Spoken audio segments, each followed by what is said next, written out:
자, 그러면 송대 문학과 관련된 내용을 볼게요. 자, 문화의 서민적이고 혁신적인 경향은 문학에서도 잘 나타나고 있다. 먼저 당대 귀족적인 취미를 반영하여 발달된 신문 대신에 그 송대는 산문이 크게 발달되었다.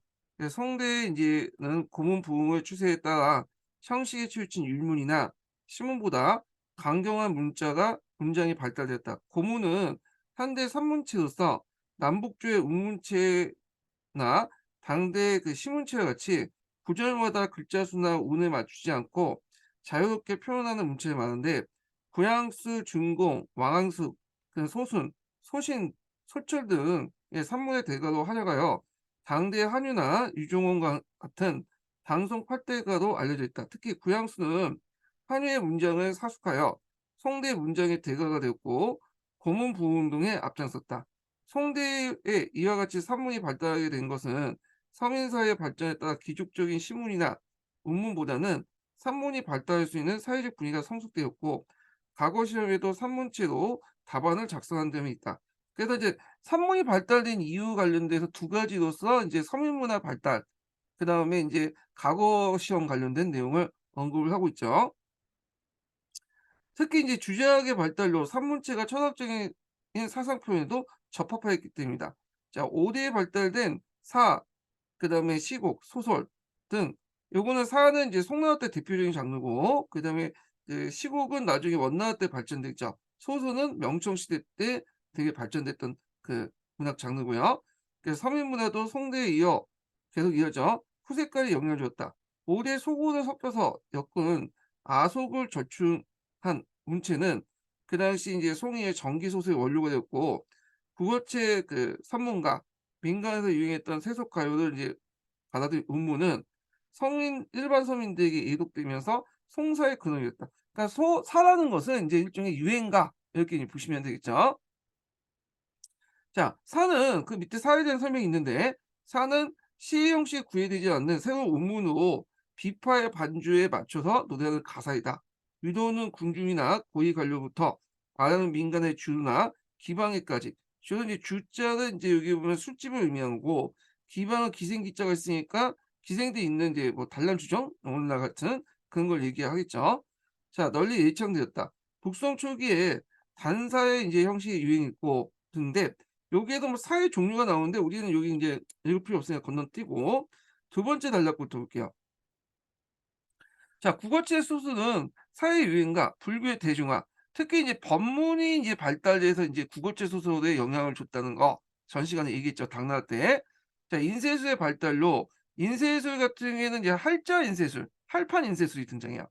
그래서 송대 4대 발명품 중에 할판 인쇄술 같은 것도 있잖아요. 근데 이건 등장만 했지 실제로 목판을 주도했다 이렇게 보시면 돼요. 예. 아직까지는 이제 조악한 상태였죠.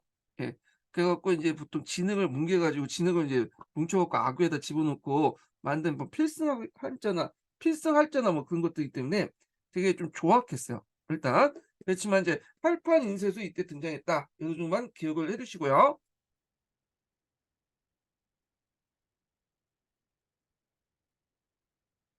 자, 그래서 일반 서민층이 널리 퍼져나갔다. 특히 태종 때는 한 대부터 5 대까지 소설을 모은 태평 강기를 정부에 출판하였다. 시국은 작곡이라고 하며 한 대부터 상락과 당일의 소각을 시와 소설이 혼합되면서 영국을 발전되었다.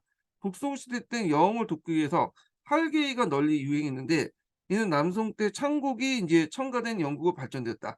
특히 도시에는 와자가 많은데요. 연극이 사용되는데 시국은 원대에 가서 크게 발달했다 이렇게 했죠. 한편 당대에 유행했던 시는 산문과 가사에 밀려서 문학의 상자를 내어놓긴 했으나 상대 사대 부인은 여전히 시를 예용했다. 이거 시도 이제 관련된 내용인데 각자 보시고요. 자, 역사학의 발달 볼게요. 자, 역사의 발달 보면 이제 예전에 시험 문제 좀 나왔죠. 특히 자치통감이 좀 나왔어요. 그냥 자치통감 그다음에 자치통감을 이제 좀 약간 그 강목제 형식으로 인제 다시 편찬한 것이 주위에 통감 강목이 있고 그다음 자칫 통감을 또 이제 사건 중심으로 인제 편집한 게 통감 기사 본말이라서 원주간 최초의 기사 본말체를 썼죠. 이 통감 기사 본말. 요거 예전에 기출문제 나왔던 거죠. 자 그럼 볼게요. 송대는 역사학문에서 갈목한 진전을 이룩하였다. 서민사회와 문신 관료체제의 확립으로 역사에 대한 깊은 통찰력을 갖게 되었다. 그 위에 유학의 발전과 함께 황제 독재체제에 대한 정통성과 군신의 명분과 의리를 강조하는 춘추학이 역사 발전에 큰 자극을 주었다. 자 이에 이제 구양수는 신당서와 신오대사를 고문으로 산문으로 고쳐서 쓰면서 인간의 도덕적 가치를 강조하여 군신의 의리관계에 요점을 뒀고요. 예. 그래서 신당서하고 이제 신오대사는 예전에 있었는데 이것을 그냥 고문 형태로 고쳤었다. 이렇게 보시면 될 것 같아요. 성문화의 이제 국수주의 성격은 역사학에 잘 반영되는데 앞에서 얘기한 것처럼 내수 양연을 강조하면서 그 당시 이제 성리학적 가치 규범 등등을 역사학에 반영되죠. 정통론 이런 것들은 이제 역사학에 되게 반영됐다. 그걸 통해서 뭔가 이제 중화 사상을 다시 부흥시켜서 이민족을 이제 물리치기 위한 이런 것들을 썼기 때문에 이런 게 이제 역사학에 상당히 이런 것들이 반영됐다는 거죠. 그래서 중국의 문화적 우월성을 역사에서 구하려고 했다. 그래서 싸움이 안 되니까 머릿속에서 인제 그걸 하려고 했다. 정신 승리하려고 했다. 이렇게 보시면 될 것 같아요. 그제야 과거의 중국 역사를 하나의 체계로 정리하여 포괄적으로 이해하는 노력이 필요함에 따라서 역사의 기록의 분량도 엄청 확대되었다. 사마강의 자치통감은 사마천의 사기의 기전체 이후의 역사의 기술 방법을 다시 편년체에 도입해서 통시대적인 역사로 기술한 것이다. 그래서 자치통감은 기전체 사서가 아니라 편년체 사서예요. 사마강이 쓴 책이죠. 자치통감은 전국시대부터 송이 건국할 직전까지 역사를 객관적으로 짜임새 있게 서술됐다. 재앙의 정치를 하는데 거울처럼 들여다본다는 통감이라는 의미가 그 의미죠. 감자라는 의미가. 야, 그래서 인제 그 책 이름 그대로 저자의 철학과 역사의식을 잘 담고 있다. 그래서 보통 인제 그 역조론에서 인제 교훈적 역사관 강조할 때 자주 언급됐던 것이 뭐냐면 이 자치통감이죠. 예 예로 자치통감의 출현은 다른 역사서가 필요 없다고 할 정도로 명조로 널리 익히게 되었을 뿐만 아니라 통감의 자극을 받아서 주인은 통감 강목을 편찬했다. 자 자치통감에 있는 내용을 다시 어떤 강목체 형식으로 재편집한 게 통감 강목이야. 정확한 말은 자치통감 강목이라고 하죠. 예. 그래서 이제 강목책 관련된 내용은 예전에 얘기했을 거예요. 그래서 이제 예전에 한번 시험 문제 나왔던 것이 삼국시대의 그 정통을 어떻게 볼 것이냐. 그래서 자치통감은 공자의 예를 따서 무통을 봤지만 실제 위에 연원을 썼기 때문에 위를 본 거죠. 근데 통감강목 같은 경우에는 촉한을 봤죠. 촉한. 네. 그래서 인제 그 촉한을 본 이유에 대해서 앞에 언급을 했죠. 예. 자 이 책은 자치통감의 방대한 내용 중에 도덕적 가치를 높은 것을 선보여 요약한 것이다. 그래서 역사 사실은 이제 가치 기준에서 잘 선별하여 사실 판단의 기준을 도덕성에 두었다. 원주는 통감 기사 본말 이렇게 있는데 자 여기 통감 기사 본말에서 인제 통감 기사 본말은 기사 본말 사건별로 정리한 거야. 그래서 아까 앞에 있는 자치 통감을 사건별로 정리한 것이 통감 기사 본말치다. 이렇게 보시면 될 것 같아요 원초에. 이게 최초의 통감 기사 본말인데 그 후에도 인제 원 기사 본말, 뭐 송 기사 본말, 왕조별로 이렇게 기사 본말책을 만들거든요. 자 이는 기전체 편년체와 달리 사건 중심으로 인제 서술된 새로운 사체를 주목되었다. 그래서 이제 우리나라의 사건 중심으로 이제 서술된 기록체가 19 세기 때 연려시 기술이 있죠. 예. 연려시 기술. 그다음에 남송의 이도는 속자치통감 그 장편을 편찬했는데 이를 이 책은 자치통감이 5 대까지 기술된 것을 계속하여 북송 일대 역사를 객관적으로 남송 때니까 인제 북송의 역사를 같이 기술한 거죠. 사실적으로 서술했기 때문에 사유적 가치가 높다. 자 그다음에 제도사로는 당나라 두의 통전에 이어서 정초의 통지, 마다님의 문헌통과 편찬을 3 통을 했는데 정초의 통지는 이제 기출문제에 예전에 나왔던 거죠. 예. 그래서 통치 같은 경우에는 이제 대표적인 게 락이 인제 유명하고 락이. 그래서 통전, 통지, 문헌통과 요걸 인제 3 통이라고 하죠. 제도사 관련된 내용. 자 그다음에 왕은님의 옥회는 백과사전 같은 성격을 띤 명작이다. 자 역사 지휘소서는 태평항옥이, 원평 구역지 등이 편찬됐고 항제 정치에 참고하기 위해서 태평어람, 태평강기, 문헌영화, 책부원기 같은 백과사전, 유서가 편찬됐죠. 요 4대 그 백과사전은 우리나라 역사 연구할 때 많이 또 인용하죠. 역사나 뭐 이런 것들 할 때. 자, 미술과 공예는 뭐 볼 바는 없고요. 다만 이제 여기서 좀 이렇게 시종이 상당히 미술적인 능력이 뛰어났다. 예, 정치적 능력이 되게 부족해도. 그러니까 북송의 시종은 정치의 능력이 부족했으나 예술적 재능이 뛰어나 하원의 원생에게 불화를 비롯한 인물 산수, 하주와 합법을 연구시켰고 자신도 그림을 잘 그려 도구도 남겼다.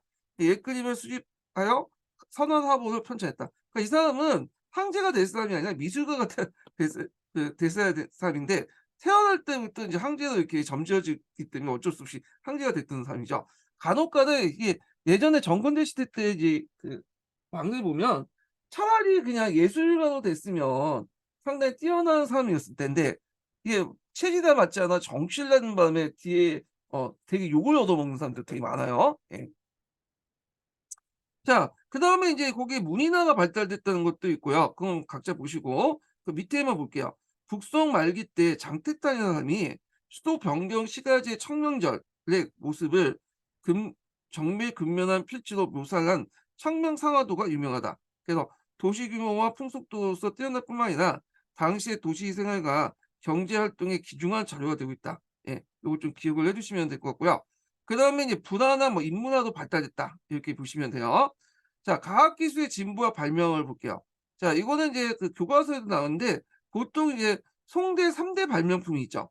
예. 그게 이제 뭐냐면 하약이 있고 그다음에 인제 나침판이 있고 활자 인쇄술이 있어요. 예. 나침판 같은 경우에는 이제 기록에 보면 전국 시대부터 이제 나오긴 했는데 뭐 이제 교과서에서는 그렇게 돼 있으니까 일단 이렇게 있고 거기에다 인제 한나라 때 발견된 재지술 같은 것 때면 이게 나침판 활판 인쇄술, 하양, 재주술 이게 4대 발명품이 되다 보죠. 그러면 이제 볼게요. 자, 송대 과학기술은 그 당시 인쇄술 발달과 밀접한 관련이 있다. 중국의 출판 문화는 송대에 시작하여 발전했는데 특히 도서 출판의 질과 양에서 송대의 획기적인 전환점이 되는 시대이다. 그런데 이제 도서 출판에 의한 인쇄술은 재지기술, 문방구류, 목판, 할판 인쇄술 같은 기술이 이제 뒷받침해야 된다는 거죠. 그래서 이제 송대에 처음에 할판 인쇄술이 나왔는데 이 사람을 만든 게 이제 필승이라는 사람이야. 아, 제가 예전에 앞에 이제 필승할자라고 했는데 필승은 공의할자를 만든 사람이야. 예, 제가 좀 인명을 잘못 얘기한 것 같아. 예, 요 부분은. 자, 수정해서 들어주시고 자, 필승이 처음으로 공의할자를 이제 발명했다. 이 공의할자는 어떤 형태냐면 이 진흙에다 악연을 붙여 갖고 단단하게 굳혀 갖고 만든 할자죠. 그러다 보니까 인제 마모가 심해서 좀 쓰다 보면 갖다 버리게 되는 거죠. 그래서 하여튼 공의할자는 대량의 서적 출판에 편리하게 이용됐고 다시 목할자를 개종해서 인제 할판 인쇄술의 발전에 크게 기여했다. 목할자 같은 것도 똑같이 뭐냐면 어 나무로 활자를 만들어 끼워 맞추는 거죠. 그래서 앞에 있었던 목판 학자하고는 좀 달라요. 목판은 이게 나무를 잘라 가지고 거기다 파는 거고 목할자 같은 경우에는 나무 소재로 해 갖고 할자를 만들어 갖고 쓰는 거다. 그렇지만 이게 널리 활용화되진 못했어요. 여기는 뭐지 널리 역할을 했다는 사용했다는 식으로 얘기하는데 공이할자나 여기 목할자는 문제점이 뭐냐면 많이 찢다 보면 마모가 심해서 금방 한두 번 찢다가 이제 갖다 버리게 돼요, 할자를요. 거기다가 이제 중국의 글자 특성상 할자를 그렇게 많이 못 만들죠. 예, 할자가 너무 많이 필요하죠, 할자는. 그래서 3천 자가 필요하잖아. 그러니까 그걸 다 찍다 보니까 좀 힘들어. 예. 그러다 보니까 인제 주로 이제 뭐 목판 할자에 의존해 갖고 이제 찍는 것이 인제 대부분이었고요.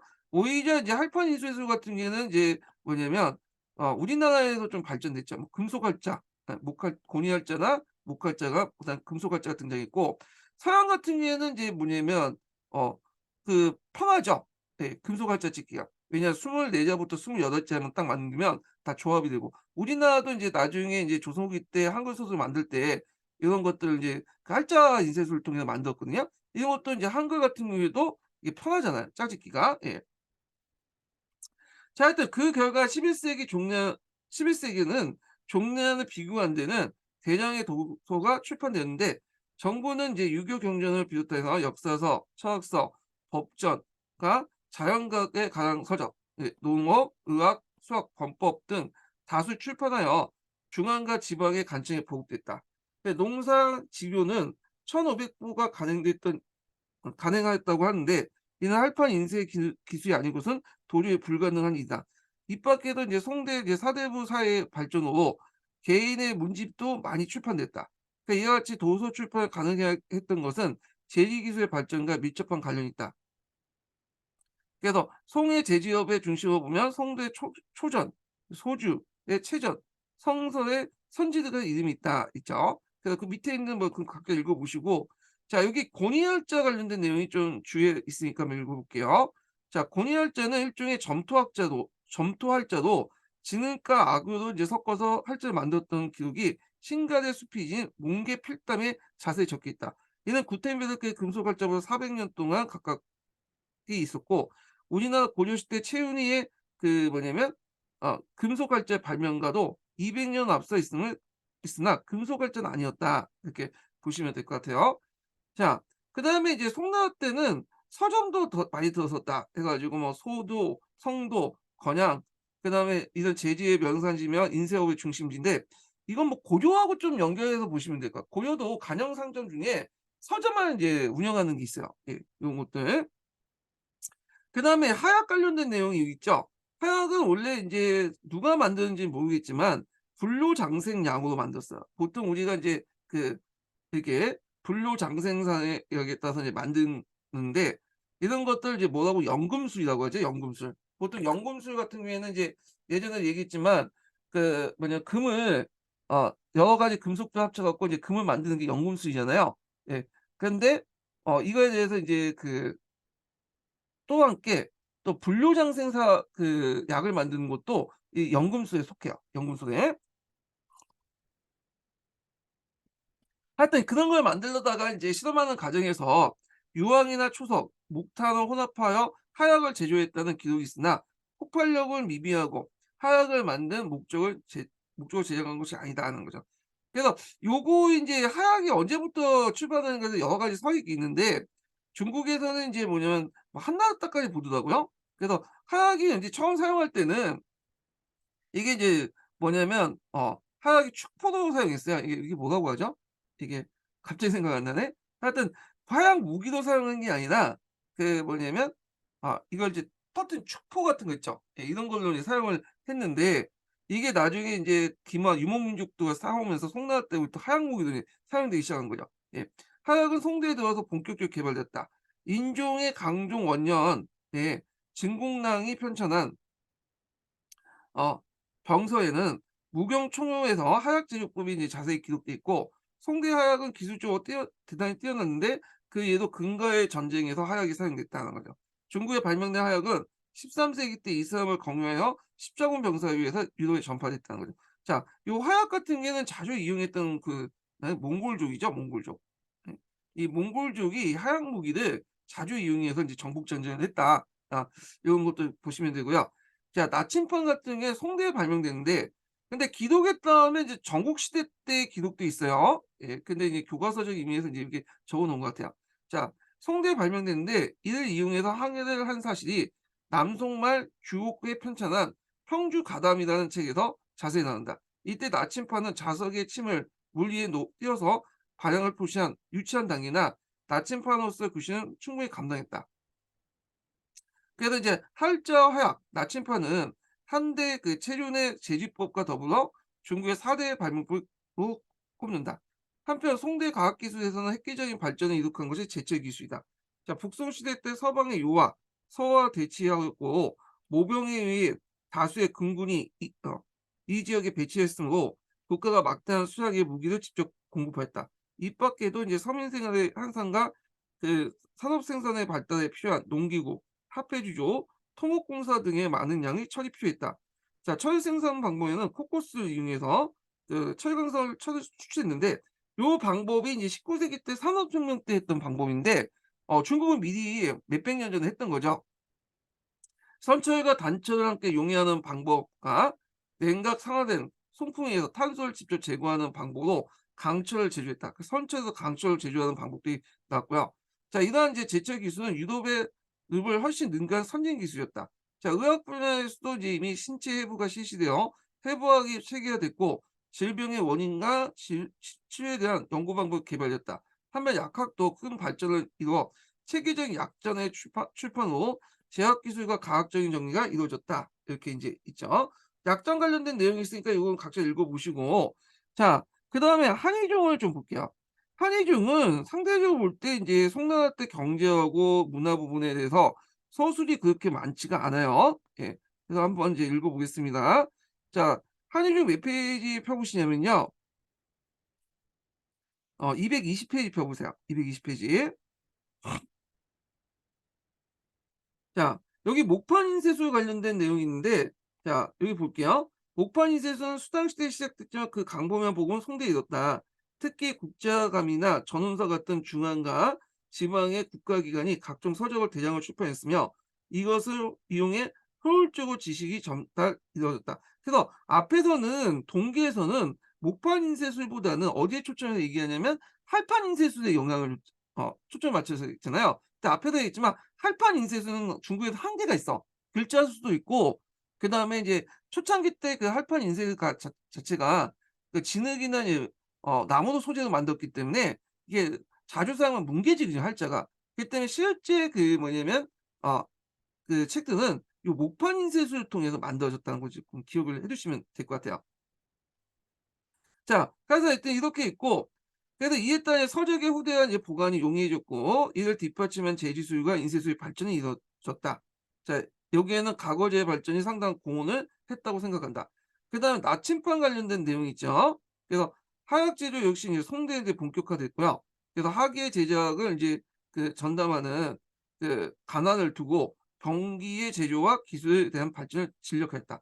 과학 기술의 수준도 이전 시대와 비교할 수 없을 만큼 향상되어 의학과 천문학, 수학 등 분야에서 뛰어난 업적을 낳았다. 자, 농업과 수공업이 상업에서의 발전은 송대 사회의 활력을 불어넣었다. 송대 문벌 귀족은 소멸되었고 이 활력을 편성한 새로운 지지층이 등장했는데 송대의 이들 형세호가 불렸다. 자, 이들은 대토지 소유자로서 우수한 경제를 기반으로 송대 사회의 유력한 지배층으로 성장했다. 당시 이제 이들은 장원과 저택, 창고, 정원 등이 있었고 토벽으로 둘러싸여 있다 해갖고 요 당시 성세호에 관련된 내용들이 쭉 나와 있는데 이건 각자 읽어보시고요. 예. 그다음에 이제 형세호도 있고 그다음에 그 당시에 농업 관련된 내용도 있죠. 예. 그 용골차 같은 거 교과서에 용골차 인제 그 사진 그림이 있으니까 보시고 자 용골차 등 강계 농구나 농업용 소, 종자, 가축, 스위스 등을 보유하면서 장악한 경우마다 직접적인 소작 관계가 없는 농민들이 영향을 미칠 수 있었다. 그래서 인제 이 형세호의 어떤 지주적 입장에서 인제 얘기를 한 거야. 자 특히 강남의 우전이나 위전은 국가에 의해서 개발되고 있었지만 주된 개발의 주체는 이 형세호층이었다. 자, 이들은 함촌에서 이러한 기반을 근거로 과거를 통해서 적극적 관료로 진출해 간호가 되기도 하고 그다음에 독서인으로서 사대부 계층을 형성하여 지역사회에 지속적인 영향을 미치기도 했다. 자, 그다음에 문화 면에서 볼 때 서민 문화가 이제 기운을 이제 뭐냐면 일어났다. 예, 특히 이제 송대가 되어 도시에서의 규제와 야간 통행 금지가 해제되었기 때문에 도시를 중심으로 한 서민 문화가 성장되었고 북송에 쓰였던 변경과 남송에 쓰였던 이만 등은 그 사항을 잘 보여주고 있다. 자, 성내 각처에는 종합연회시설인 와자 혹은 와사가 있었고요. 이게 제일 번화가였고요. 그다음 그 와자 와사 안에 군안이라는 연예 공연장이 모여 있었죠. 그곳에 수천 명을 수용한 것이 있었는데 군안에서는 가창을 대사로 섞은 작극과 각종 선화와 작기 등이 연출됐는데요. 특히 이제 극은 그 원나 때 널리 인제 성행하죠. 요거는요. 자, 그 이들은 이 후대에 이어져 한층 세련된 고전 연극으로 발전됐다. 이런 것들을 볼 때 인제 그 송나라 때 문화가 상당히 서민적이었다 보시면 될 것 같아요. 자, 이런 이제 그 도시 생활의 일면을 보여줄 수 있는 대표적인 사료가 동경몽화로 예전에 기출문에 나왔어요. 장택당에 인제 뭐냐면 청명상화도인데 자, 이 동경몽화론 같은 경우에는 남송시대 때 맹월로라는 사람이 쓴 거예요. 이게 인제 북송이 망한 후에 이제 한 20-30년 뒤에 거든요. 그 맹원료가 예전에 이제 소시적에 그 그 동경했을 때 이때 동경은 이제 그 어디냐면 개봉이에요. 개봉에 있을 때 생활을 어 후에 인제 쫓겨나서 이제 그리워하면서 쓴 것이 뭐냐면 동경몽화론이야. 그래서 이 맹원노가 예전에 젊었을 때 동경했을 때 그 썼던 생활했던 것들을 나중에 쫓겨나서 남성 시대 때 초창기 때 썼던 글이 동경몽화론이다. 이렇게 보시면 돼요. 교과서에도 이거 되게 많이 나와요, 여기에. 그러니까 1147년 남성 맹원노가 북송마을 수도였던 변경, 지금의 카이퐁의 상업과 민간의 풍속 속에 관한 기술하는 책인데 당시 인구 100만이 넘었던 변경의 건축물, 수도원, 거리, 상점, 주류, 그 화물 운송, 야시, 음식, 풍습에 대해서 자세한 서술이 있기 때문에 사회적 가치가 상당히 높다는 것. 1차 사료로서 상당히 의미가 있죠. 사회 경제적인 모습들, 풍습 등을 잘 알려주고 있다. 이렇게 보시면 될 것 같아요. 자, 또 함촌에서는 지방의 소시장과 전기시가 발달되면서 배우에 의한 연극이 상영되었다. 자, 이 배우들은 시장에 서는 날짜에 따라 이동하면서 촌사와 사모 등의 사람이 모이는 곳이 어디든 공연했다. 자, 이것은 농민들에게 최대의 오락이었고 동시에 지역성을 뛰어넘는 공통의 사회 문화 의식을 육성하는 데 중요한 역할을 담당했다. 자, 사상력에서 주목된 것은 송악 또는 주작이라고 부르는 성리학이 등장했다. 자, 요것도 뭐 크게 뭐 송악, 주작, 성리학을 구별 없이 얘기하고 있어요. 자, 한대에서 당대까지 유학은 경전의 자고에 대한 주석을 중심은 풍부하게 했지만 이미 사상으로서 생명력을 잃은 상태였고 대신 남북조와 수단을 거쳐서 불교가 사상계의 줄을 이뤘다. 아, 그래서 인제 있고 이건 당나라 때까지 쭉 얘기를 하는 거야 지금. 그래서 성리학은 불교 특히 성종의 영향을 강하게 받았음에도 오히려 불교를 비판함으로써 유교 유학의 사상성을 회복하려고 했다. 그러면서 인제 이들이 신유학이라고 부르게 된다. 북송의 오자, 송, 주도니, 잔재, 장제, 정오, 정의 의 학문과 사상을 거쳐서 성리학을 대성시킨 사람이 남성의 주의다. 그러니까 주의와 관련된 내용이 인제 여기 있죠. 한번 읽어 볼게요. 주의는 남성의 사상가로서 강서성 시주의 출신이고 1148 년에 진사가 되었고 정오, 정의, 주둔이와 장제의 학설을 습득하여 북송 이래 성리학을 집대성했다. 그래서 유교 경전에 줄을 달았고 그래서 예기에 평정했던 중용과 대학을 사서에 편입시켜 중시했다. 이렇게 보시면 돼요. 자, 성리학은 자연과 인간 세계를 일관한 철학적 기초를 갖는 유학 중에 가장 체계적인 이론이며 그 핵심은 형이삭적 이기론에 있다. 그래서 성리학에서는 자연계와 인간계의 여러 개의 근원적인 것에 대해 절대분명의 초월적 이유 천리라고 하고 있고 이 천리는 개별적으로 존재하는 내재하는 성, 천연지성이라고 했다. 그래서 모든 그 리는 모든 사물 속에 내재되어 있죠. 그렇지만 기가 탁하냐 청하냐에 따라 탁하냐 그 혼탁에 따라서 탁하냐 이제 뭐냐면 깨끗하냐에 따라서 이게 뭐 달라지는 거잖아요. 기의 어떤 그것 따라 기가 청하면 그 뭐냐 이가 잘 드러내는 거고 기가 탁하면 이가 잘 드러내지 않죠. 그러면서 인제 여러 인제 하와 중하가 구분이 생기는 거고 신분 간에 구분이 생기고 남녀 간에 구분이 생기고 그게 인제 다 설명하죠. 자, 이렇게 이제 성과 이에 기초한 인간은 본래 긍정적으로 존재하지만 개인은 인욕, 즉 기질성에 의해서 혼탁해진 상태였다. 자, 기를 없애고 천연지성을 이제 돌아가는 거. 그래서 이제 이 기를 없애기 이게 무슨 말인지 모르겠네. 기를 깨끗이 하고라는 말이 있는 것 같아요. 기를 없앨 수 없죠. 예. 기를 깨끗이 하고 원래 본연 지성을 잘 드러내는 거 이렇게 해석을 해야지 맞는 거지. 예. 자 하여튼 그래서 인간의 기라는 것이 이들의 논리다. 자 이를 위해 사물을 위한 탐구 경물 지지가 필요했다. 천연지성이라는 것은 그 상강오륜이죠. 그래서 인제 도덕적 군자들의 유학을 위해서 정해진 도통인데 현실적으로는 군신, 부자, 부부, 형제, 부모 같은 오상과 상하적 신분 질서가 천리에 기초한 절대 구분이 되어 결국 개인의 지위에 따라 이 구분을 엄격하게 준수를 요구했다. 자, 성리학은 당시 송대 그 새로운 지배층으로 등장한 사대부층의 통치 이념이기도 했으며 송주에서 건립된 전제적 황제권의 지배 질서를 지탱해 주는 체제 교학이기도 했다. 송주의 적극적인 문화 정책으로 인해 유교적인 소양을 지닌 독소인층이 등장했는데 이들 사대부는 관료의 예비군 역할을 담당하면서 한편으로는 개인의 자각에 대한 천하에 대한 책임의식을 갖게 되었다. 도덕과 정치가 동일한 걸 보기 때문에 현실 정치에 시연하기 어려운 이상주의 측면과 엄격한 도학적 윤리성으로 인해서 남송 때 전쟁의 와중에 의학으로 탄압받게 됐다. 그래서 그 관련된 내용은 제가 이제 그 앞에서 그 남성 정치에 관련된 때 그 얘기를 했고요. 자, 그러나 명천 시대 이후 체제 교화국으로서 자리 잡으면서 동아시아 여러 국가들에게 전파되어 공인된 교화국으로서 역할을 담당했다. 뭐 이렇게 있고. 자, 그래서 인제 이렇게 해서 뭐 간단하게 이제 적혀져 있어요, 요 부분은. 그래서 요게 좀 약간 인제 그래요. 요거는 인제 사회와 문화 부분은 좀 자세히 안 적혀 있어. 예. 그래서 좀 보면 한의중 같은 거 보면 처음 부분하고 끝 부분은 되게 잘 돼 있거든요. 그 고대 부분하고 뒤에 근현대 부분은 잘 돼 있는데 중간에 인제 그 중세에 넘어가면서 이 근세 내용은 약간 좀 부실하다는 느낌이 확 들어. 그래서 좀 약간 그렇고 사실관계 좀 약간 틀린 것도 좀 많고요. 자, 그럼 정보 강조 관련된 내용 볼게요, 정보 강조. 자, 정보 강조 관련된 내용에 이 설명이 이렇게 있는데요. 한번 볼게요. 자, 한의중 몇 페이지 펴 보시면 225 페이지 펴 보세요. 네.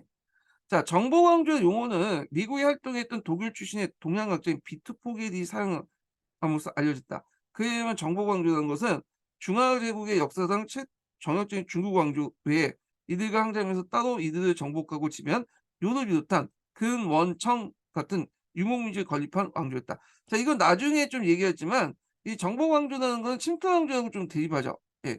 침투 왕조 같은 경우에는 만리장성 이남으로 내려왔다가 한동안 인제 그 중국인 가 같이 생활하다가 어떤 계기를 통해서 왕조를 세운 왕조를 말하는 거고요. 침투 왕조는. 정복 왕조는 만리장성 이북에 세워졌던 왕조죠. 그러다가 인제 어떤 계기로 해 갖고 중국의 전체나 중국의 일부를 점령했던 왕조가 비트포겔 그러니까 정복 왕조예요. 이걸 이제 비트포겔이 개념화시켰던 거죠.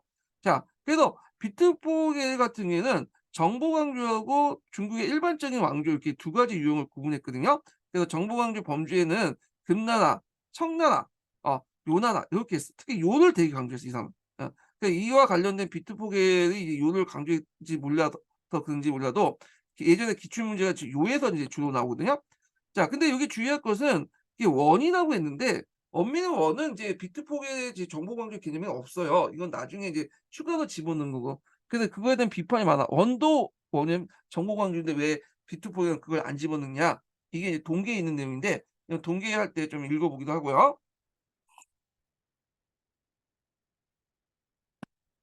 자, 그는 이제 남북조 시기에 중국 내지도 이주해 중국의 일부를 점령해 지배했던 북이 등 침투왕조 또는 잔입왕조를 하여 정복왕조와 구분했다. 침투왕조가 장기간에 걸쳐 서서히 하북 지역에 내려와 거주하다가 반평화적인 방법으로 국가를 건립하고 요때 이제 반평화적이라는 방법은 뭘까 이게?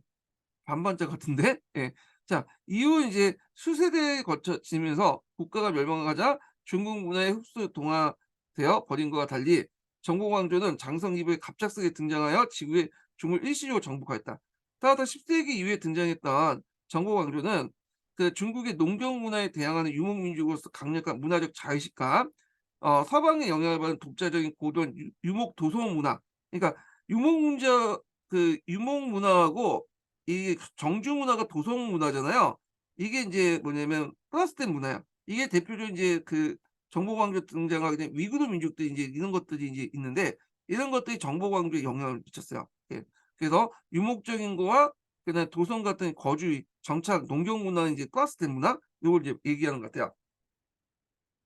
자, 고도의 유목 도성 문화를 기반으로 해 중국인과 중국 문화에 대한 정복자로서 의식이 강했다. 따라서 이들 정복 왕조에서는 한민족 혹은 한문화에 동화되지 않기 위해서 여러 제도적 장치를 시행했죠. 예. 또 뭐냐면 이런 이중 지배 체제라고 하는데 이건 동화 방지용도 있고 또 한 가지 더 추가하자면 김화병을 계속 유지할 필요도 있기 때문에. 왜냐하면 김화라는 것은 평상시에 이런 환경이 있어야지만 유지될 수 있잖아요. 그래서 이제 이렇게 분리 통치를 했는데 이런 것은 이중성, 이원성에 관해서 나타났다. 이중 통치 체제에 관련된. 그래서 요게 보면 인제 북명간, 남명간제 있고 그다음에 인제 그 뭐냐면 아 여진족의 맹왕목제, 팔기제 뭐 이런 것도 있는데 한번 볼게요. 자, 요는 본래 유목부족에 대해서 불합체에서 통치하고 한족과 바레인 등 정주민들에서 중국식 주연제를 통치하는 이중체제를 만들었다. 그래서 중앙통치기구도 유목민족을 통치하기 위해서 북명간과 농경민족을 통치할 남명간을 별도로 설치했다. 자, 북명간제, 남명간제도는 동양사 계도에 자세히 돼 있기 때문에 그때 또 읽어보기로 하고요. 자, 여기는 개요만 이제 좀 볼게요. 자, 이어 금은 하북을 이제 점령하고 지배를 확실하게 해서 여진족을 이주시켜 한족과 별도 맹항모국이라는 고유의 불황체제를 토치했다. 자, 맹항모국도 이제 그 동양사 계도에 자세히 돼 있지만 여기에서는 한번 개요만 좀 볼게요. 맹항모국이라는 것은 근대 군사 조직이자 행정 조직을 이뤘던 여진 고유의 불황체제다.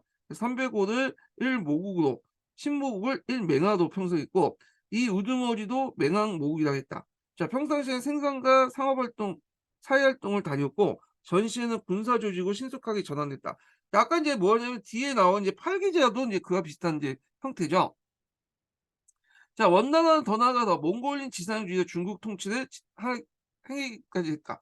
여기에선 각자 고유한 문자들을 사용했는데 건화 문자, 여진 문자, 그다음 파스파 문자 이런 것들이 독자적인 이제 문자를 제시했다. 참고로 이 나중에 만주 문자하고 그다음 몽골 문자가 등장하죠. 근데 만주 문자하고 몽골 문자는 여진 문자하고 이제 뭐냐면 파스파 문자가 다른 거예요. 이건 계통이 달라. 이거는 이제 소고등 문자부터 시작해서 위구르 그다음에 이제 뭐 마 몽골, 만주 이런 식으로 나가는 건데 요런 거는 이제 다른 거다. 이렇게 보시면 돼요. 지금은 사용하지 않고 있는 사어예요, 사어. 그래서 이제 민족의 어떤 자의식을 고양시키는 데 주력했다. 자, 정보강조의 용어가 제창되자 당시에 중국인 중심의 역사 전개에 그 당연시에 유목민족의 새로운 왕조를 중국의 병박민족 왕조라든가 또는 이민족 왕조를 예매하게 개념을 처리해 온 데 대해서 벗어나 북방 유목민족의 어떤 정치적 성격을 나타내는 매우 적합한 개념으로 널리 받아들였다는 거죠. 또한 중국을 지배한 이민족들이 하나 되거나 흡수되어 버렸다는 문화 흡수 이론적 관점에서 유목민족을 바라보는 시각도 바꿔야 된다. 그래서 인제 요게서 인제 돼서 비트포겔이 이제 뭐냐면 제시된 개념이 문화 접변이라는 개념이죠. 예. 그래서 문화 접변, 뭐 문화 병영 이런 것도 있는데 사회문화 선택해서 공부를 하신 분들은 그 고등학교 때 좀 이해가 되신 부분이야. 그래서 두 개의 문화 A 문화와 B 문화가 인제 장기적으로 접촉을 해 보면 A 문화도 아닌 B 문화도 아닌 서로의 영향을 받은 C 문화가 새로운 문화가 만들어진다는 거야, C 문화. 예. 그래서 인제 비트포게는 주로 이걸 어디에서 이제 저도 연구했냐면 요나라를 대상으로 많이 연구했어요, 요나라. 이3이 그래서 인제 이렇게 했는데 정보방조 시대에는 중국 문화와 이민족 문화가 서로 만나 문화 병영, 문화 적변을 이룬다는 시각이 생겼다. 요거 예전에 기출문제에 나왔죠. 기출. 그래야 제3의 문화가 탄생된다고 보기도 에 이뤘다. 그러나 간과할 수 없는 사실은 이민족 지배하에 한족 사회에서도 당 혹은 북송일의 정통 문화에서도 여전히 유지 계승되었다는 점이다. 뭐 이렇게 있고. 자, 그래서 인제 이렇게 그래서 중국의 정통 문화는 그럼에도 불구하고 이렇게 인제 새로운 문화에도 불구하고 계속 지속이 됐다는 거죠. 그렇기 때문에 실질적으로 좋게만 하면 뭐 양대로 그 1대1 대로 이렇게 문화 접근한 거 얘기하지만 실질적으로는 다 통합이 됐어. 지금 뭐 거란족이라든지 여진족 없잖아요. 다만 이 몽골족 같은 경우에는 좀 상황이 다른데 자, 몽골족 같은 경우에는 중국을 인제 문화를 뭐냐면 접하기 이전부터 서양이나 인제 서양의 다양한 문화들을 인제 접했잖아요. 그러다 보니까 문화적인 앙목이 생긴 거야. 그러다 보니까 이제 그 중국 같은 경우에 그 몽골족들은 이제 다른 민족을 정복하고 문화를 흡수할 때 자기에게 맞는 것들을 인제 흡수해 갖고 자기 문화로 체화시키죠. 중국 문화도 그렇죠. 그러다 보니까 이제 지금도 몽골인은 계속 자신의 정체성을 유지하고 민족적 정체성을 유지하면서 계속 살아가고 있잖아요. 이런 것들이 좀 다른데 거란하고 그 여진은 그렇게 인제 문화를 중국 문화 외에 다른 새로운 문화들을 만날 기회가 없었어요. 예. 그러다 보니까 이제 시간이 지나면서 이렇게 아무리 노력을 했음에도 불구하고 이렇게 노력을 했음에도 불구하고 결국에는 통합이 돼 버렸죠 지금. 예. 자, 그다음에 요 외에 이제 이중 체제에 관련된 내용들이 있는데요. 예. 요거 인제 한번 읽어 볼게요. 예.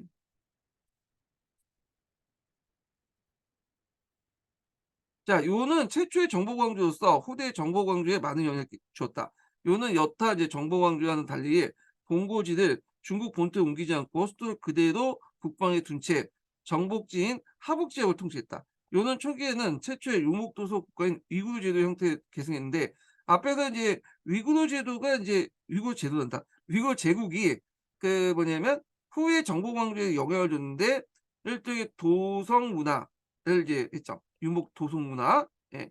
그래서 이제 정주하고 이동 문화를 같이 인제 제시를 했는데 그 위구르 제국은 그 가도기적인 어떤 성격을 갖고 있다. 그래서 종전의 유목 국가에서 정복 왕조로 넘어가는 가도기적 성격을 갖고 있어요, 그 제국은.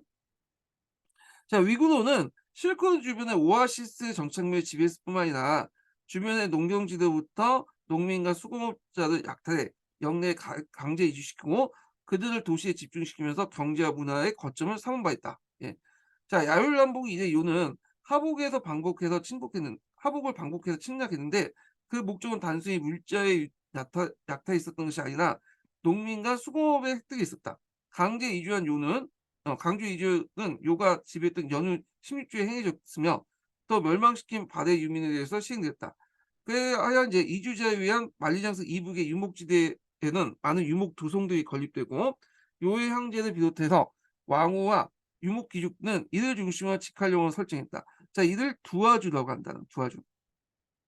그래서 두아주는 이제 강제로 끌려온 이제 한족이나 바레인 같은 농경 민족들을 자기 이제 그 왕후나 요 나라 그 황씨나 이제 귀족들 밑에 둬 가지고 착취하는 거다 이렇게 보시면 될 것 같아요. 예. 자, 그래서 이곳에 강제 이주된 한족과 바레인은 대개 농경을 종사했으며 기술자는 수공을 담당했다. 두아주를 포함한 데는 호구는 인구 밀도가 높은 연운 16주의 호수를 필적할 정도 많았고 유목귀족들 권력 기반이 되었지만 10세기 이후에 요의 중앙 집권화가 되면서 점차 중앙에 기속되었다. 자, 그런데 초기부터 장성 이북의 유목지대와 연운 16주라는 하북의 농경지대에 이질적인 성격을 영향을 보유하게 된 요는 이에 맞춰서 국가체제를 이중체제를 취했다.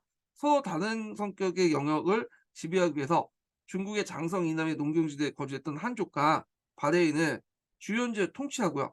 거란족을 비롯한 여러 유목민들은 권한 고유의 간습법을 통해 통치했다.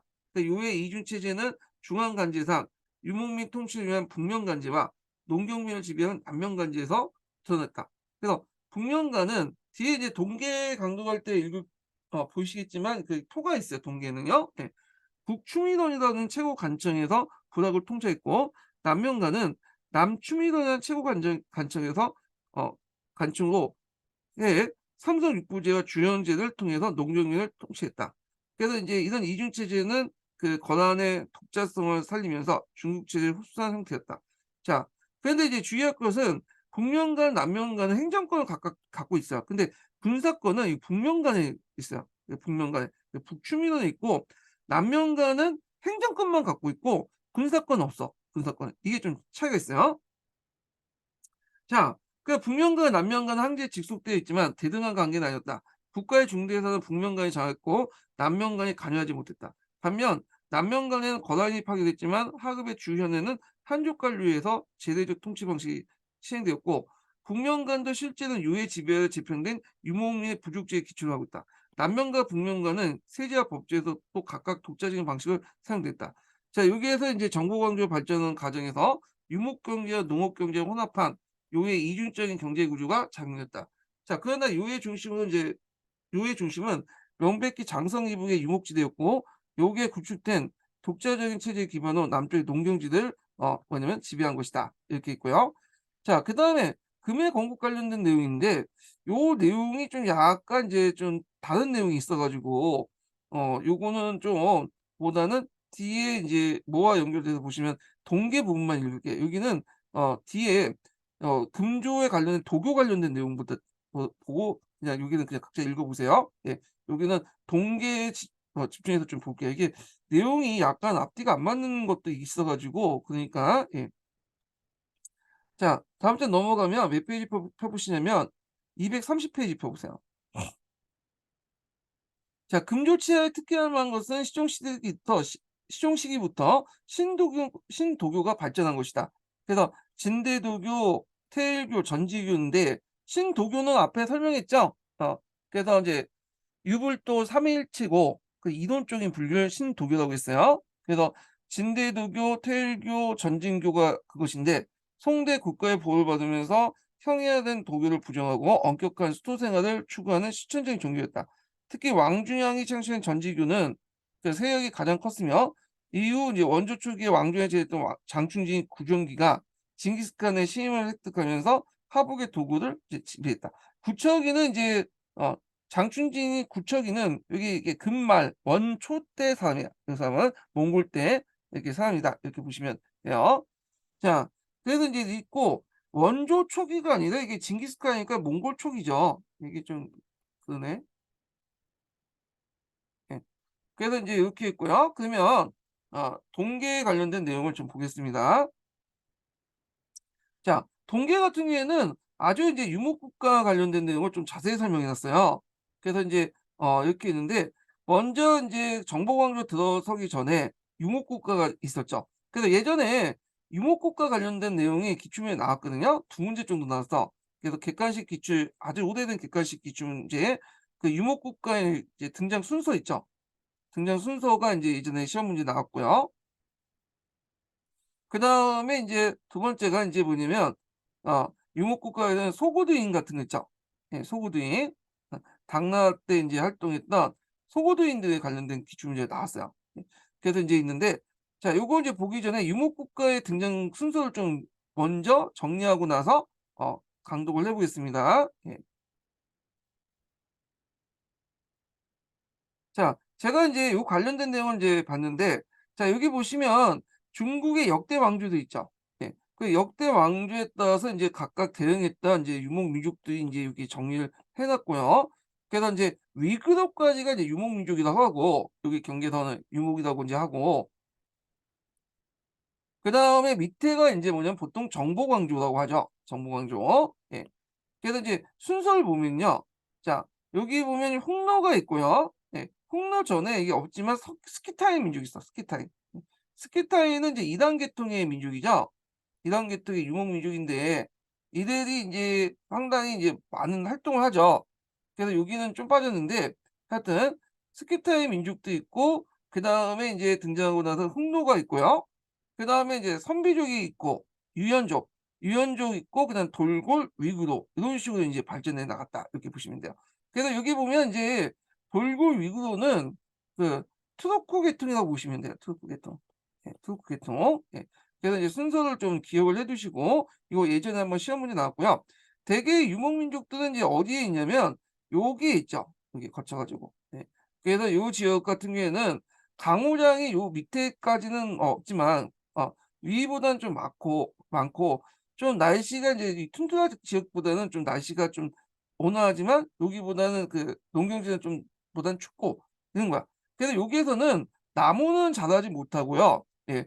그래서 주로 풀 같은 것들이 되게 많이 자라. 그러다 보니까 이런 스택 기후라고 하는데 요 기후가 이제 딱 적합한 게 뭐냐면 유목 경제거든요. 그래서 이렇게 동서해 갖고 유목 경제가 인제 있었고 이들은 항상 인제 뭐냐면 그 밑에 있는 그 농경 민족들하고 항상 대립 관계였어요. 예. 그래서 요런 것들 좀 보시면 되고 유목 민족들이 농경 민족들을 인제 이길 수 있었던 것은 이 유목상에서 인제 체득한 뛰어난 기마술 때문에 그러죠. 그래서 기마라는 것 자체가 이제 유목민족들이 처음에 실시했던 게 기마고 나중에 농경민족들이 받아들였잖아요. 그러다 보면 요 유목 그 민족들은 경제력이나 뭐 이런 것 인구수에서는 항상 농경민족들이 딸리는데 이게 군사력 중에 기마술이 되게 뛰어나기 때문에 어 이들이 인제 뭐 한때는 인제 뭐냐면 이들 그 정복 그 밑에 있는 농경민족들 격파하고 한때는 그 농경 국가를 농경민족들 정복하는 사례가 많았어요.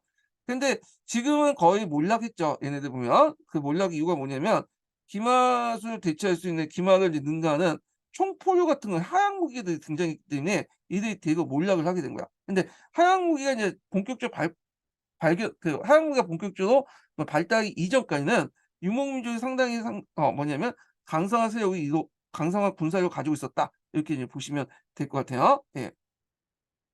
자 그러면 이제 내용을 한번 읽어 보겠습니다. 자 여기에서는 중국사기 때문에 중국사에 한정해서 인제 보시면 되겠죠. 요거 이제 하기 전에 첫 번째 마지막 인증번호 알려드릴게요. 마지막 인증번호는 29 번입니다. 예 마지막 인증번호는 29 번이에요.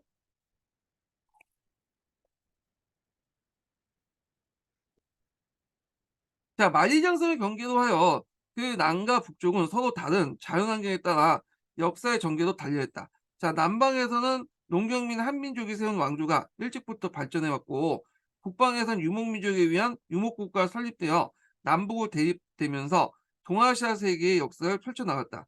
자, 북아시아에 흥망한 북방 국가로서 다시 유형별로 구분하면 유목국가와 이제 정복국가로 나눌 수 있네. 유목국가는 이제 고대로부터 홍로, 선비, 유연, 돌골, 해울, 이 세 국가고, 정복왕조는 요, 금, 원, 청을 말한다. 그런데 유목민족이 부족사회부터 이제 부족국가나 민족국을 건설하고 다시 정복왕조 발전하기는 여러 가지 이제 발전의 형태가 있다. 자, 그래서 이제 먼저 유목민이 힘을 발휘할 수 있는 원동력이 뭐냐? 당연히 이제 집단성과 기동성이죠. 얘들은 기병을 이제 잘 활용했죠. 자, 이것은 농경민이나 도시민과 비교할 수 없는 강한 힘을 발휘했다. 그들은 의 기동성을 이제 가능하게 했던 것은 말에 의한 이동을 꼽을 수 있다. 그래서 유목민의 집단과 기동성을 잘 통제된 군사력은 언제나 변신 가능한 거다. 자, 그다음에 둘째는 기사 능력. 기사 능력은 뭐냐면 말을 타고 이제 뭐 활을 쏠 수 있는 능력인데 이게 단순한 게 아니에요. 그래서 보통 유목민족 같은 경우에는 아니 농경민족들의 그 기병들은 말을 타고 이제 활을 잘 못 쏠 뿐만 아니라 쏘더라도 정면만 보는 거지 그렇게 이제 정면에 쏠 뿐이지 그러지 않아. 근데 얘네들은 말 타다가 바로 뒤로 돌려 가지고 등을 돌려서 뒤까지 쏴. 그래서 이런 것들이 상당히 뛰어난 능력이라는 거죠. 예. 그래서 말을 타고 달리면서 활을 쏘는 기술이야말로 유목민의 기동 군단이라고 하겠다. 기사는 단시간에 익힐 수 없고 어려서부터 고도로 단련된 유목민의 생활 습관이었는데 이런 기사 능력은 농경사회 전투에서 승리의 원동력이 됐다. 그래서 유목민들은 보병은 상당히 약하거든요. 예를 들어 갖고 이제 몽골족들이 저기 이제 그 슬라브족하고 싸울 때 러시아로 싸울 때 보병을 가지고서 싸운다. 그러면 지죠. 왜냐면 등치 차이에서 인제 뭐냐면 차이가 나잖아요, 체급에서.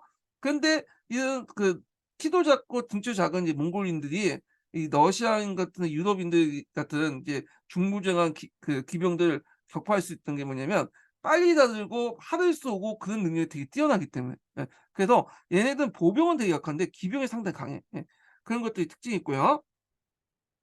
그다음에 셋째는 이목사의 철저히 가부장적 사회로 남편과 가장의 권위는 거의 절대적이다.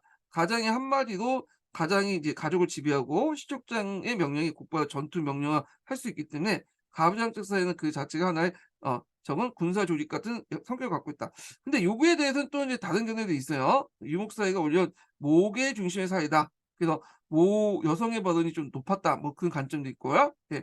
자, 넷째는 이제 유목사의 구조는 시족사예요. 족장을 중심한 시족 내부의 결속을 강하고 그대의 재산은 시족 공유고 화연적으로 시족 운명 공동체의 특징을 갖고 있다는 거죠. 그래서 이제 그 밑에 보면 이제 유목사의 이제 뭐 발전 관련된 내용들이 쭉 있는데 그 이동 같은 거는 각자 보시고 그다음에 인제 여기 보면 인제 유목국가 역사의 발전 형태도 왜 발전에 여러 가지 견해가 있어요. 근데 이제 요런 내용들인데 요거는 한번 읽어 볼게요. 요건 구체적으로 인제 그 내용도 있으니까 또 동아시아 교과서에 있는 내용들하고 이제 겹쳐 있는 부분도 있고요. 한번 읽어 볼게요. 자, 서남아시아 초원을 석권하여 활약한 스키타이 민족인데 이 스키타이 민족이 최초에 인제 뭐냐면 그 스텝 지역을 장악했던 민족이죠. 그래서 이 민족이 인제 후에 이제 우리가 알고 있는 초원길을 개척했던 민족이에요. 이 민족이요. 예. 그래 갖고 그다음에 인제 이 사람들은 인제 청동기 발달된 청동기 문화를 또 가지고 있었던 민족이죠. 그래서 이 발달된 청동기 문화를 바탕으로 해서 뭐냐 중개물 주변 국가에 영향을 줬다는 거. 그래서 이들은 주로 BC 8 세기 정도에 이제 활약했던 민족이거든요. 청동기 문화가 발달됐다. 그리고 이제 뭐 이렇게 있고 그다음에 이제 일단은 스키터 이제 시베리아 문화를 바탕으로 폭로리에 철기를 전파해 줬다는데 철기보다는 청동기가 맞아요, 청동기. 자, 하여튼 뭐 이렇게 있고 자, 그다음 북아시아에서 인제 역사 시대에 성립된 것은 기원전 3 세기 동호족들이 타도하고 홍로 유목 국가들이 건설한 홍로 왕국에서 시작됐다. 자, 홍로라는 것은 단일한 민족 집단이 이루어진 게 아니라 대개 보면 여러 인제 그 집단들이 만들어진 그 유목 제국이라고 보고 있어요. 그 안에는 아시아 계통도 있고 인도 유럽어족 계통도 있고 그래요. 자, 그 홍로 왕국은 그 이전의 분산적인 유목 부족 상태에서 비약적 발전을 이루어 선우를 권력을 정점화 선호가 제일 높죠. 자, 그래서 정점화 부족을 통일하고 정치적인 어떤 통일체를 조직하면서 기원전 3세기 말에서 무tun성후 때 전성기를 이뤘다. 이 무tun성후는 좀 기억을 해 두셔야겠죠. 예전에 것처럼 그 누구야 유방을 하고 한판 떴죠. 예.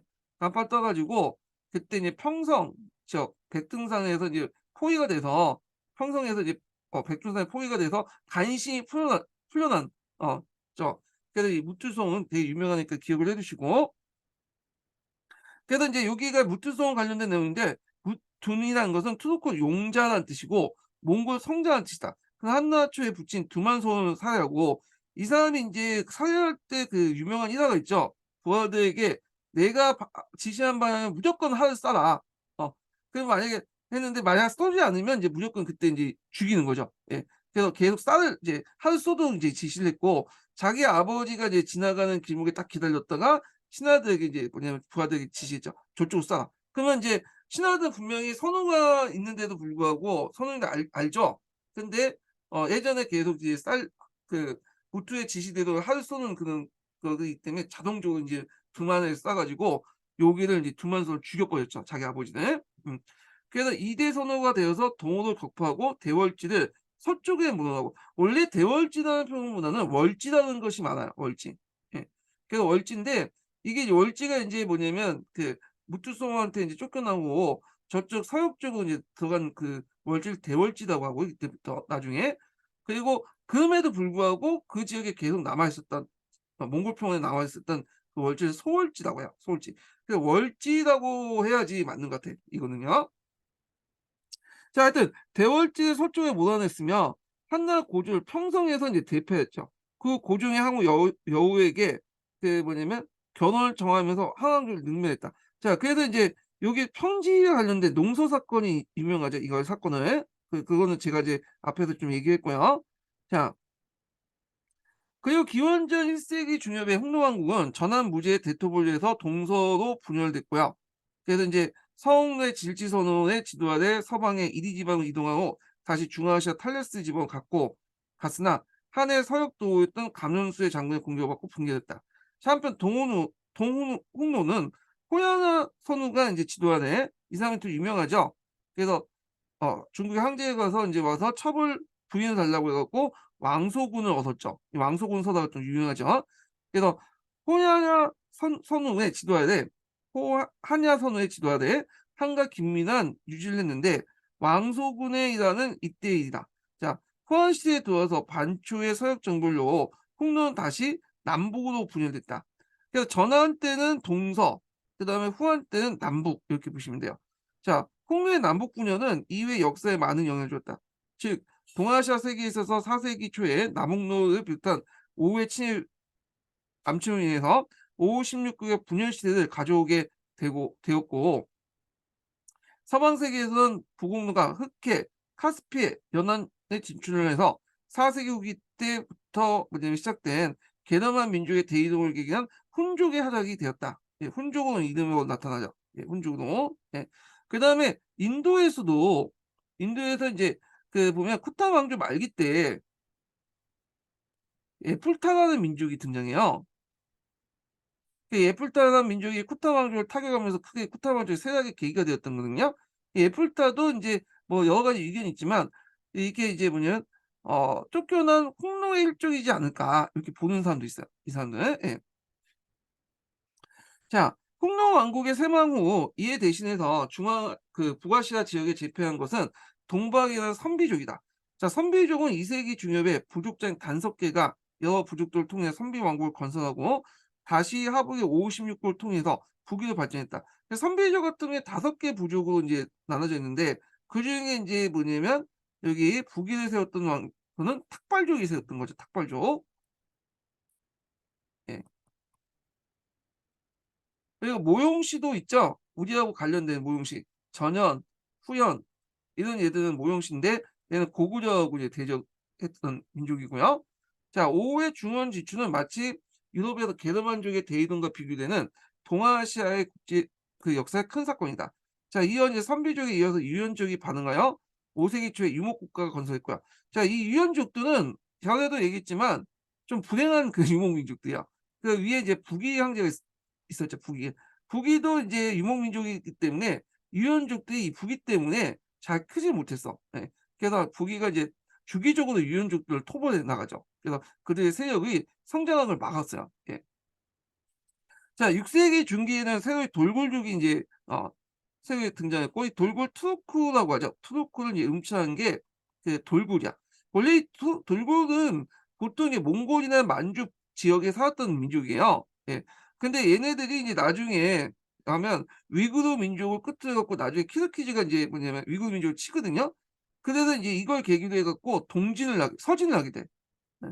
서진을 하게 되고 오늘날 투르키스탄 지역, 오늘날 이제 뭐냐 스탄자 국가들 있죠? 거기에 정착을 하게 돼요. 그래서 인제 있고, 그리고 그 몽골 평원, 돌고족이 이제 물려난 이 몽골 평원에는 그 북만주에 있을 때 있었던 그 오늘날 몽골족들이 와 가지고 이제 몽골 평원을 장악하잖아요. 예. 그건 좀 뒤에 다시 얘기할게요. 자, 돌굴지이 처음으로 일어난 지역은 옛날 흉내 북쪽에 있었던 전형부터 부족의 근거지다. 5세기 때 유연 시대 때 정령을 친늑이라고 했는데, 이들은 유연의 지배 아래 주로 무기 제작에 종사했다. 특히 고룡고를 이제 잘 만들었으며 중국이 이들 고차라고 했다. 자, 이들 중 일부가 중앙아시아 이주해 독립하자 중국을 이들 고차국이라고 했고, 고차국은 유영간의 침입 멸망했으나 중국인이 청륵이라고 불렸던 또 다른 돌굴족들이 북몽골의 발전에 기틀을 마련했다. 돌굴 유목 국가의 출현으로 동아시아 세계는 물론 서아시아와 유럽의 역사에 획기적인 변화를 가져왔다. 돌굴은 투르크란 말로서 오늘날 터키 민족도 그렇게 하죠. 아까 전에 터키라는 민족이 할 때 투르키스탄 민족이 이제 아니 투르키스탄에 정착했던 투르크 민족들이 또 이스라엘 세력과 교류하면서 이슬람의 노예로 또 병사로 팔려나갔죠. 그 과정에서 이제 뭐냐면 오늘날 소아시아 반도에 정착을 해서 세운 나라가 이제 오스만 투르크가 되고요. 그래서 이게 터키 민족의 오늘의 근거가 되는 거죠. 예. 그래서 이제 6세기 중에 돌고래 공주 이리가은과 그 아들 목강가 한때 이대에 거쳐서 북아시아 세계를 제패를 했고 유연을 멸망시키고 고대 홍로 왕국에 비할 정도로 대제국이 발전됐다. 이때 남북조 말기에 북조와 북제는 돌골 진출의 위협을 느끼고요. 이때 이제 동아시아 교과서에 보면 오히려 이제 역전이 돼 갖고 북조와 북제의 형제가 이 돌고래 신화로 자칭하면서 이렇게 들어오죠. 그래서 이렇게 이제 뭐냐면 조공 채권 관계가 역전이 되는 형상들이 일어나. 이런 형상은 다시 이제 당나라 때 초창기 때도 그렇죠. 예, 앞에도 얘기한 것처럼. 자, 수영제의 고구려 원정은 고구려 돌고의 연합을 견제하기 위한 군사행동이었는데, 돌굴 제국은 건국 후 불과 30년 만에 동서부연을 했고 7세기 중기 이후에 수당 제국의 출현과 수양제와 당태종의 적극적인 경략으로 점차 그 세력이 약화되면서 당의 지배를 받게 되었다. 돌고는 북아시아 유럽 민족 가운데 최초 돌골 문제를 만들었으며, 이때 이 돌골이 이제 당태종의 지배를 받고 있다가 이게 뭐냐면 그 측천무 때 다시 봉기를 하거든요. 그래서 이걸 제2 돌골 제국이라고 해요.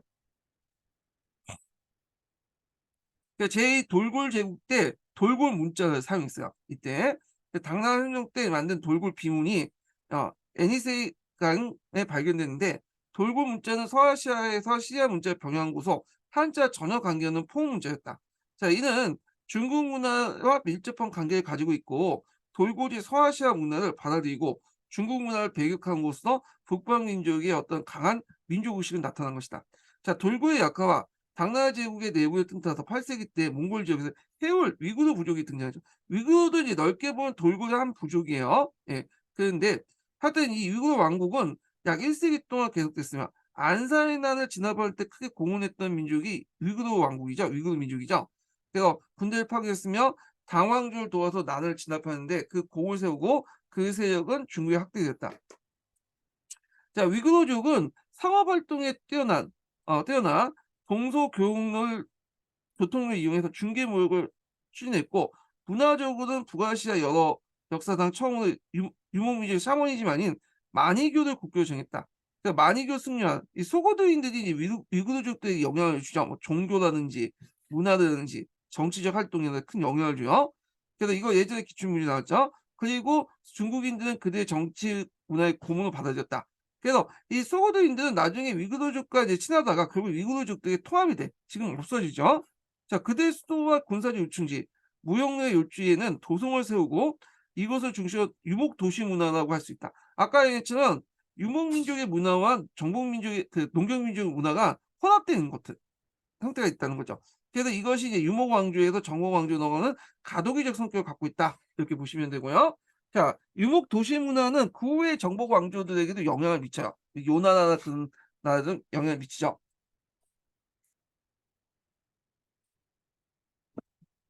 자, 그래서 이제 이러한 도시 문화는 농경민족과 농경민의 기술자 집단을 유목지대로 강제 유지시켜 만든 침략의 발전 형태로 볼 수 있다. 그죠?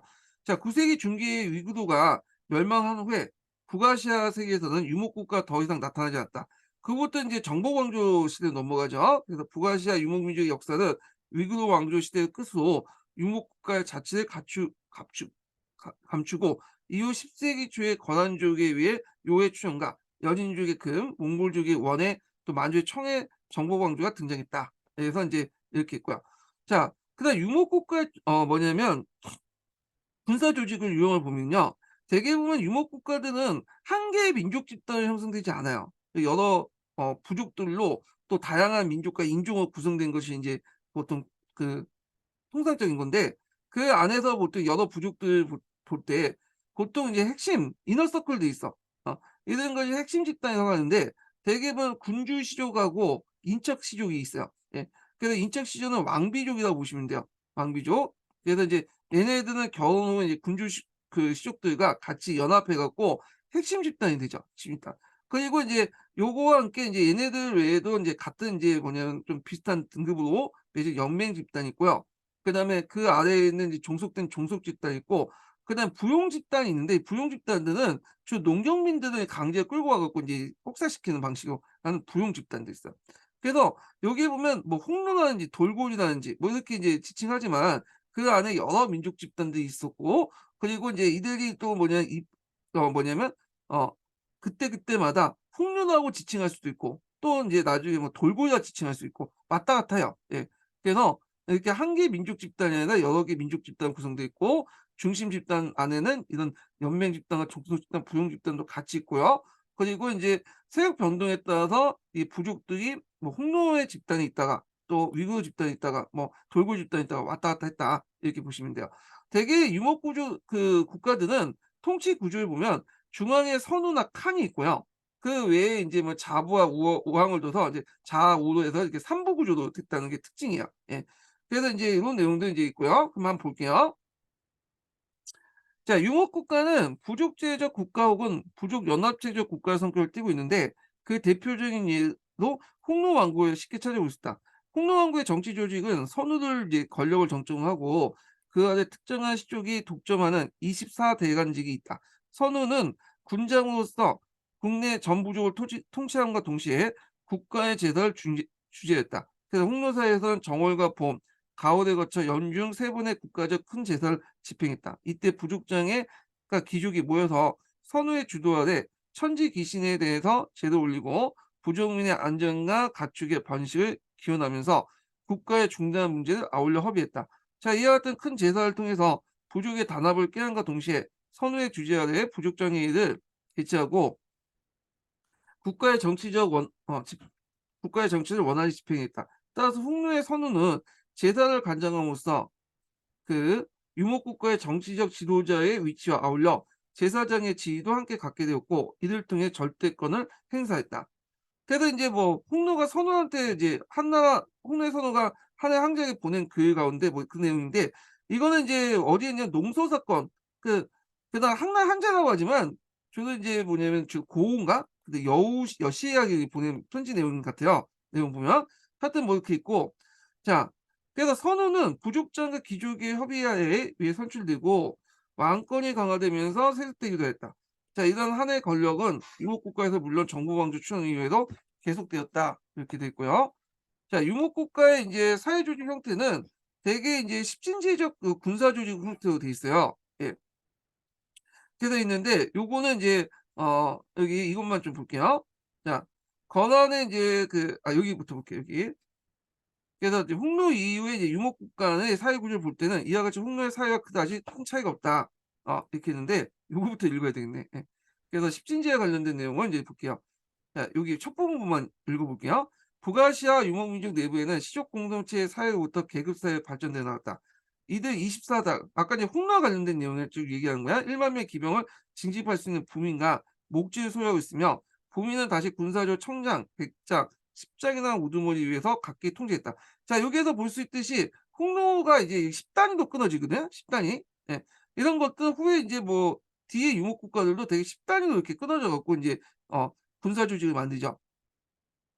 자, 이러한 군사 체제는 평화 시에는 유목민의 사회 집단으로 유지되었다. 또 군사 편제에 들어가지 않는 일반 그 부족은 군악 단위로 조직됐고, 그래서 1락은 보통 3에서 5장막으로 이루어졌으며 이 락은 수개 내지 수십 개의 음락으로 이루어져 생산됐다. 이렇게 있고요. 그래서 이제 이런 것들이 기본적으로 그 유목 제국뿐만 아니라 후에 이제 뭐 거란이나 여진족이나 뭐 이런 게 몽골족에 영향을 줬다. 뭐 이런 내용이에요.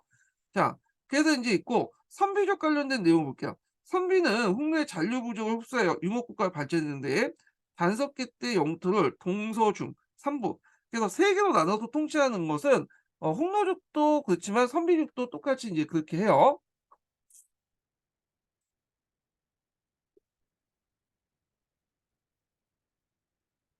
그 단석기 자신은 이들 위에 군입하여 제대인을 통치하여 그들의 수도의 고유 에 두고 있었다. 따라서 선비 왕국도 그 부족 연합적인 성격을 띠고 있었다. 예, 유연 관련된 내용이 있으니까 이거 보시고, 그 유연도 이제 뭐 비슷비슷하게 십진법적 군사 편제를 가지고 있었다. 이런 내용이 있어요. 돌굴 같은 경우에도 이제 칸을 중심으로 해 갖고 인제 있고, 그래서 이제 그 밑에 있는 자세한 내용인데 뭐 이건 중요하지 않으니까 각자 읽어 보시고, 해월도 이제 그 있는데 해월에 관련된 내용 여기 보시는데, 여기에서 좀 눈여겨볼 게 뭐냐면 해월 같은 경우에는 이 도성을 건설하는 문화가 있었거든. 얘네들 정주 문화가 있었어. 유목도 하면서 정주 문화를 이제 하는 게 있는데, 자, 여기 보면 위구르 유목 국가는 그 이전의 유목 국가와 다른 성격을 띠고 있었다. 즉 그들은 도성을 건설하고 이곳에 중국인 소고트인을 이주시켰기 때문에 중국과 서아시아 문화가 흘러들어왔다. 또 안사의 난을 계기로 당을 도와준 걸 계기로 경제적 도움을 요구했고 조공무역을 통해 경제력을 키워나감으로써 정치 사회적 변화를 가져왔다. 근데 여기 좀 눈여겨볼 게 뭐냐면 위구르 같은 경우에는 그 안사의 난 이후에 조공무역을 했다고 하거든요. 근데 조공무역만 했어. 네. 보통 조공 다음에 뒤따라지는 게 뭐야? 책봉이죠. 책봉은 받지 않았어요, 책봉은. 예. 좀 약간 특징이야. 그래서 이런 것들이 있어요. 그래서 동아시아 교과서에 보시면 조공 책봉 관계에서 보면 조공만 하고 책봉 안 받는 나라들이 있어요. 위구르도 그렇고 그다음에 일본도 그랬죠. 일본에 인제 그 뒤에 견수사 같은 것도 인제 그런 형태죠. 예. 그래서 인제 있는데 뭐 이렇게 있고. 자, 특히 제3 대 모호간 때는 중국의 제상이나 평장사, 상서, 자사, 사화 등의 강명을 사용하기 시작했고, 또 이제 이 중국적 요소를 받아들인 거죠. 예.